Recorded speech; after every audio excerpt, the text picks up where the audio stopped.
CM Revanth పాలనలో కోతలు ఎగవేతలు కాదంటే కేసులు మాత్రమే ఉన్నాయన్నారు బీఆర్ఎస్ నేతలు. ప్రజల దృష్టి మళ్లించేందుకే కేటీఆర్ పై కేసు పెట్టారని విమర్శించారు. ఈ రేసు కేసులో ఒక్క పైసా కూడా అవినీతి జరగలేదన్నారు. రాష్ట్ర ఇమేజ్ ను పెంచేలా కేటీఆర్ పనిచేశారని చెప్పారు. విధ్వంసం, మోసం, అటెన్షన్ డైవర్షన్ చేయడమే కాంగ్రెస్ నైజమన్నారు.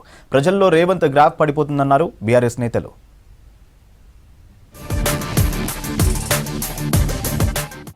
విధ్వంసం, మోసం, అటెన్షన్ డైవర్షన్ చేయడమే కాంగ్రెస్ నైజమన్నారు కేటీఆర్. తనపై పెట్టిన కేసు లొట్టపీసు కేసు, అతను లొట్టపీసు ముఖ్యమంత్రి అంటూ మండిపడ్డారు కేటీఆర్. ఈ కేసు వల్ల తనకెలాంటి ఇబ్బంది లేదన్నారు. ఫార్ములా కేసు గురించి తానే కొట్లాడతానని చెప్పారు. ఈ రేసులో ఒక్క పైసా కూడా అవినీతి జరగలేదన్నారు. ఏసీబీ కేసు పెద్ద విషయం కాదన్న కేటీఆర్ సుప్రీంకోర్టులో న్యాయ పోరాటం చేస్తానన్నారు. తెలంగాణ భవన్లో బీఆర్ఎస్ పార్టీ డైరీ ఆవిష్కరించారు కేటీఆర్.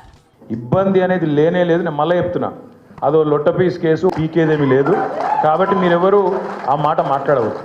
ఈ కేసు దీని గురించి ఏందో ఆందోళన, దీని గురించి ఇబ్బంది ఏమీ లేదు. బ్రహ్మాండంగా కొట్లాడదాం, సుప్రీంకోర్టుకు పోదాం, ఇంకో కోర్టుకు పోదాం. మనం తప్పు చేయలేదు. తప్పు చేయనప్పుడు ఎవ్వడికి భయపడే అవసరం లేదు. బరాబర్ న్యాయ పోరాటం చేద్దాం.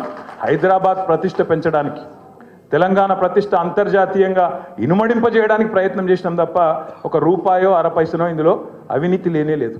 బీఆర్ఎస్ వర్కింగ్ ప్రెసిడెంట్ కేటీఆర్ మీద పెట్టిన కేసు ప్రశ్నించే గొంతుక మీద పెట్టిన కేసన్నారు మాజీ మంత్రి హరీష్ రావు. రాష్ట్ర ఇమేజ్ కోసం పనిచేసిన కేటీఆర్ కు పార్టీ మొత్తం అండగా ఉంటుందన్నారు.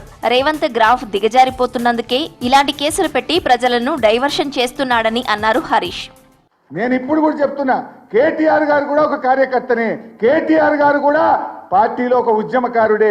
ఇవాళ ఆయనకు ఆపదొస్తే కూడా మొత్తం పార్టీ కూడా వారికి అండగా నిలబడుతుంది. ఏ రకంగా అయితే ఒక నాయకుడి కోసం ఒక కార్యకర్తకు ఇబ్బంది వస్తే నిలబడ్డామో, ఇవాళ కేటీఆర్ గారి మీద పెట్టిన